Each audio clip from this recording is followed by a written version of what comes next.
오늘은 지도자들에 대한 심판이라는 제목을 가지고 말씀을 좀 전하려 합니다. 기독교, 이슬람교, 불교의 지도자 세 사람이 신의 부르심을 받아 하늘나라로 가게 되었습니다. 신이 그들에게 각자의 소원을 말해보라고 이야기했어요. 그래서 기독교 지도자가 이렇게 말했습니다. 분쟁을 일삼는 이슬람교 모든 사람들을 지구에서 없애주세요 라고 이야기하니까 그 말을 듣고 이슬람 지도자가 발끈해서 이렇게 이야기했습니다. 저것 보십시오. 이웃을 사랑하지 않는 저 기독교인들부터 이 지구에서 없애주십시오 라고 이야기를 했어요. 그 말을 듣고 신이 아무 말도 하지 않았습니다. 그리고 마지막으로 이제 인자하게 생긴 불교 지도자가 신에게 이렇게 이야기했습니다. 거룩하신 신이시여, 제발 저 둘의 소원을 들어주십시오. 무슨 말인지 이해 못하셨죠? 이해 못하셨을 거라고 믿어요.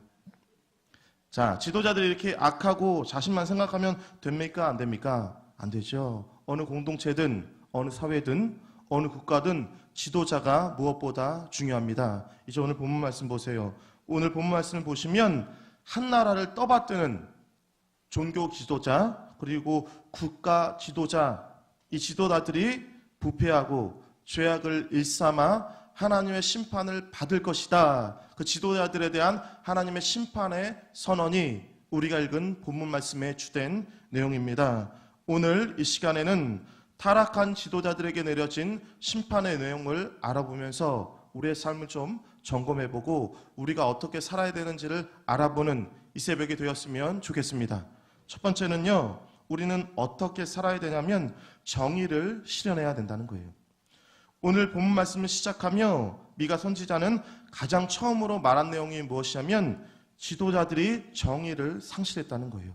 1절 말씀 같이 한번 읽어보겠습니다. 1절 말씀 읽겠습니다. 시작. 내가 또 이르노니 야곱의 드령들과 이스라엘 족속의 치리자들아, 청컨대 들으라. 공의는 너희의 알 것이 아니냐. 아멘. 미가 선지자들은 이스라엘의 정치 지도자를 향해 이야기를 하는 거예요. 정의를 안 것이 너희의 본분이 아니냐. 정의를 아는 것이 너희가 알 것이 아니냐라고 반문하고 있는 거예요. 그러면서 지도자들에게 이야기를 하는 겁니다. 너희가 정의를 알지 못한다라고 지금 이야기를 하고 있어요. 여기서 말하는 알지 못한다, 아는 것이라는 것은 무엇이냐면 지적인 알문 이야기하는 것이 아닙니다. 체험적인 것, 경험적인 것, 지식을 그대로 표현해서 체험으로 보여주는 것, 그것을 아는 것으로 이야기하는데 그들은 그렇게 살지 않았다는 거예요. 그러니까 그들은 법을 몰랐다는 게 아니에요. 정의를 몰랐다는 것이 아닙니다. 그 정의대로 법대로 판결을 하지 않았다는 거예요. 재판관들이 공평과 정의에 따라 판결하는 것은 이스라엘 재판관들뿐 아니라 어느 사회의 재판관들에게 요구되는 기본 사항이라는 거예요. 그러기에 나라의 지도자들은 무엇보다 정의의 편에 서야 된다는 것입니다. 그런데요, 그들은 정의의 편에 서지 않았어요. 정의의 편에 서는 것이 어느 공동체의 기초를 세우며 나라를 든든하게 세우는 기초 사항인데 그들은 그것을 알면서 지키지를 않았다는 거예요. 그들은 선을 사랑하고 악을 미워하고 정의를 수호하는 것이 아니라 정의를 미워하고 선을 미워하고 악을 기뻐했다는 거예요. 그러므로 그들이 행한 모든 일로 정의로우신 하나님께 심판을 받는 것이 마땅하다는 거예요. 여러분, 어느 공동체든 어느 나라든 그 공동체와 나라가 부패하고 질서가 무너지는 주된 원인이 무엇일까요? 그것은 지도자의 책임이라는 거예요. 어느 교회가 잘못되든 어느 나라가 잘못되든 그것은 지도자의 잘못됨이 가장 먼저라는 거예요. 지금 이스라엘 나라의 모습이 그랬다는 거예요.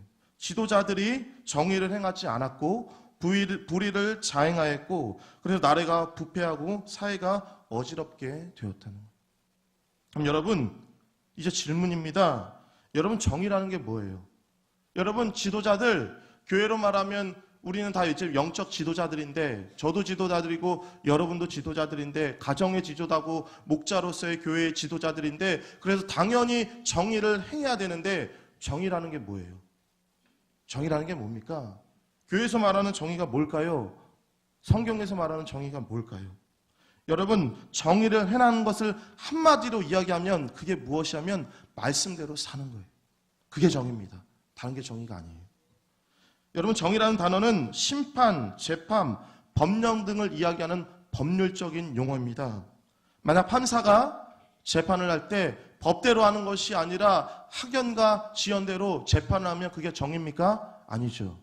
또 재판관이 법대로 하는 것이 아니라 뇌물을 받고 여론에 따라 판결하면 그게 정의입니까? 정의가 아닙니까? 정의가 아니죠. 정의라는 것은 법대로 하는 게 정의예요. 판사가 정의를 행할 때 기준이 되는 것이 법이라면 우리 그리스도인들이 정의를 행할 때 기준이 되는 것이 무엇이어야 될까요? 하나님의 말씀이 되어야죠. 그렇기 때문에 우리가 정의를 행한다는 것은 무엇이냐면 하나님의 말씀대로 살아가는 것, 그것이 바로 정의를 행한다는 거예요. 그것이 바로 정의로운 행동이라는 것입니다. 주님은 하나님의 말씀대로 행하는 정의를 중요하게 생각하셨어요. 주님께서 말씀하셨습니다. 본인은 율법을 폐하러 온 것이 아니라 율법을 완성시키러 왔노라. 그러면서 주님께서 율법을 온전하게 하시기 위해 하신 유명한 설교가 있어요. 그것은 무엇이냐면 산상수훈입니다. 여러분, 주님께서 산상설교에서 가장 중요하게 말씀하신 게 무엇인지 아세요? 아십니까? 우리 주님께서 산상설교에서 가장 많이 말씀하신 게 가장 중요한 거겠죠. 왜냐하면 중요한 거니까 가장 많이 이야기한 걸 거 아니에요. 근데 우리 주님께서 산상수훈에서 가장 많이 설교한 것은 무엇이냐면 정의로운 삶이었습니다. 산상수훈은 마태복음 5장에서 7장까지 총 3장으로 이루어졌는데요. 우리 주님께서 산상수훈에서 다양한 주제 설교의 말씀을 했지만 각 장에서 반복적으로 말씀하신 것이 있어요. 그것이 무엇이냐면 정의로운 삶입니다. 산상수훈은 말씀에 행하는 정의로운 생활을 강조하는 팔복으로 시작해서 말씀을 행하는 사랑, 즉 정의로운 생활을 하는 지혜에 관한 말씀으로 말씀을 정리하고 있다는 거예요. 그러므로 산상수훈에서 주님께서 가장 강조하신 말씀은 무엇이냐면 말씀대로 사는 것, 정의롭게 사는 것, 그것을 이야기하셨다는 거예요. 여러분, 오늘 여러분들은 정의로운 삶을 살고 계십니까? 정말 말씀대로 살아가고 계셔요? 정말 이 땅 가운데, 우리 공동체 가운데 교회가 든든히 세워지기를 원한다면 영적 지도자들인 여러분들이 말씀대로 사셔야 되는 거예요. 부디 저와 여러분들이 말씀대로 사셔서 여러분들이 속한 공동체를 정의롭게 하시는 일에 일조하시기를 주님의 이름으로 소망합니다. 자, 두 번째는요, 긍휼을 베풀어야 된다는 거예요. 4절 말씀 읽어봅시다. 4절 말씀 읽어볼게요. 시작. 그때 그들이 여호와께 부르짖을지라도 응답지 아니하시고 그들의 행위에 악하던 대로 그들 앞에 얼굴을 가리우시리라. 아멘. 본절 말씀은 선을 미워하고 악을 기뻐하는 정치 지도자들에게 행해질, 이제 처하게 될 하나님의 처우를 기록하고 있습니다. 선지자는 하나님께서 그들에게 재앙을 내리실 그때 이스라엘의 권력자들의 부르짖더라도 그들에게 응답하지 아니하시겠다고 말씀하세요. 그들에게 얼굴을 가리우겠다고 이야기를 하십니다. 이것은 무엇이냐면 더 이상 그들에게 긍휼과 또한 하나님의 용서를 내리지 않겠다는 거예요. 그들이 심판받은 이유는 이렇습니다. 당시의 정치 지도자들은 마치 양을 도살하듯 백성들을 압제하고 수탈했기 때문에 그들이 행한 그대로 하나님께서 보응하시겠다고 말씀하시는 거예요.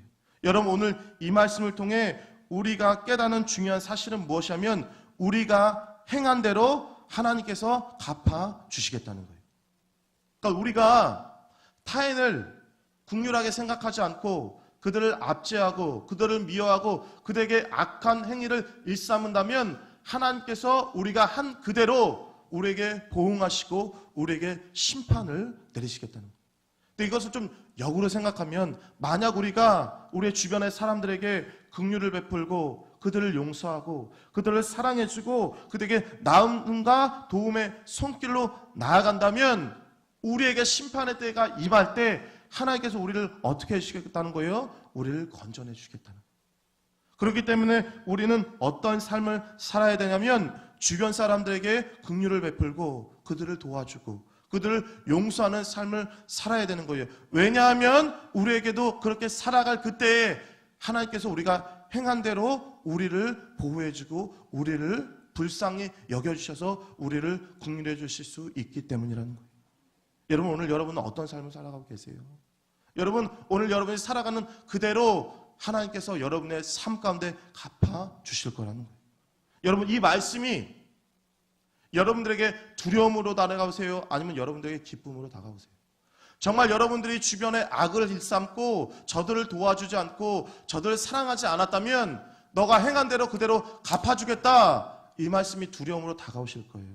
그런데요, 우리가 주변 사람들을 사랑하고 그들에게 긍휼을 베풀고 그들에게 정말 용서하며 그들을 사랑했다면 오늘 이 말씀이 너가 행한 대로 그대로 갚아주겠다는 이 말씀이 우리에게 복음으로 다가오실 거예요. 야고보서 2장 13절 말씀입니다.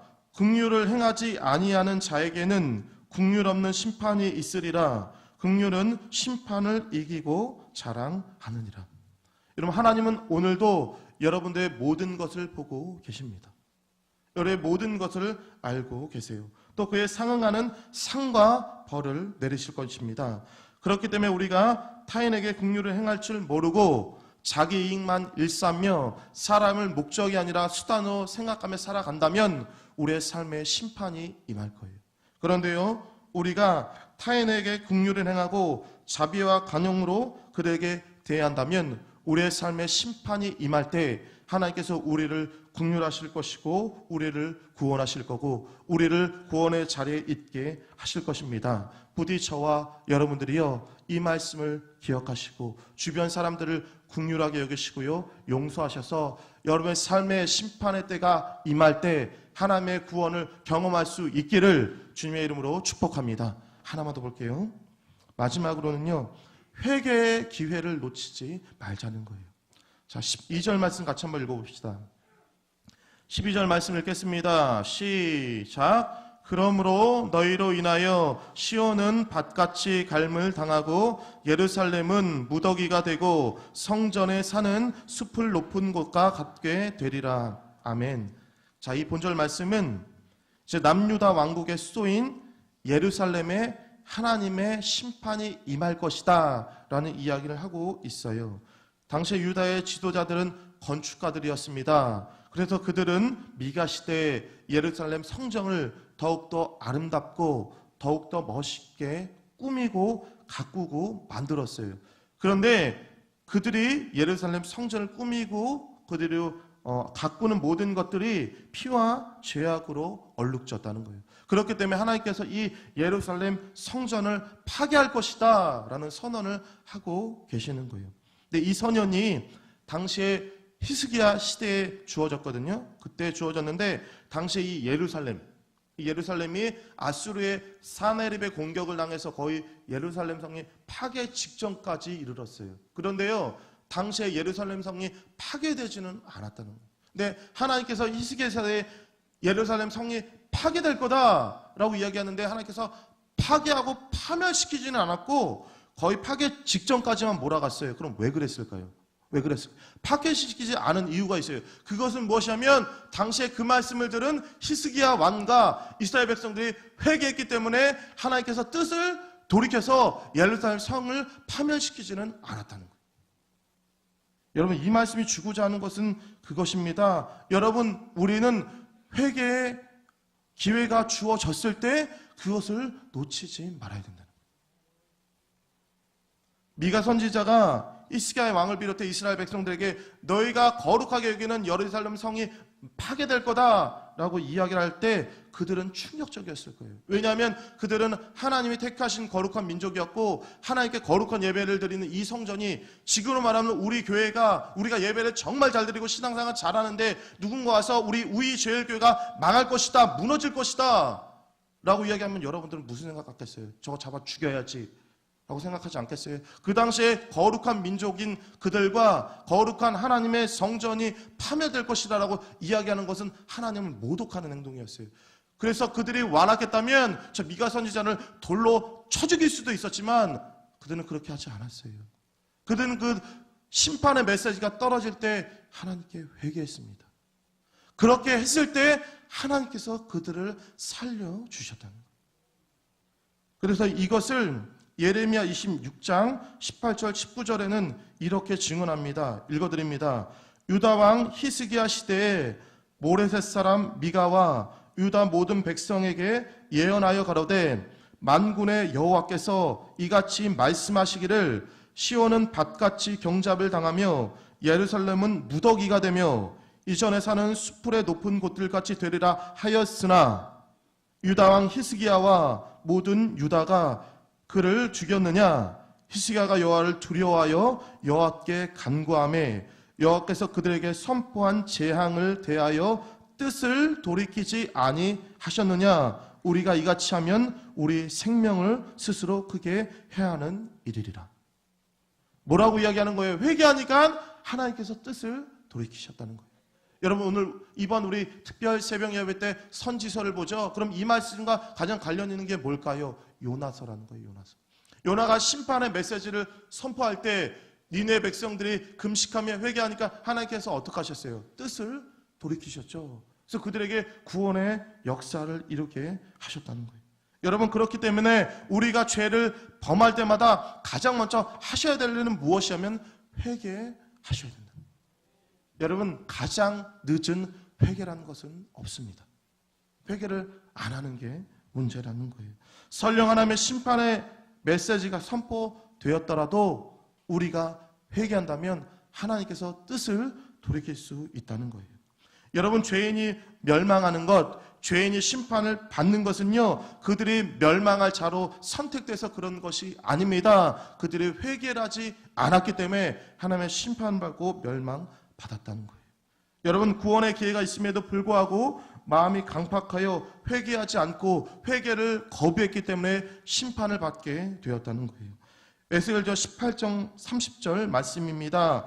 이스라엘 족속아 내가 너희 각 사람의 행한 대로 국문할지라도 너희는 돌이켜 회개하고 모든 죄에서 떠날지어다. 그러한즉 죄악이 너희를 패망케 아니하리라. 여러분 선지서를 들으며 여러분의 가슴 가운데 마음 가운데 심겨져야 될 중요한 사실은 무엇이냐면 회개하셔야 되는 거예요. 여러분 오늘 이 새벽에 여러분들이 회개하셔야 될 것이 무엇인지를 생각하시고요.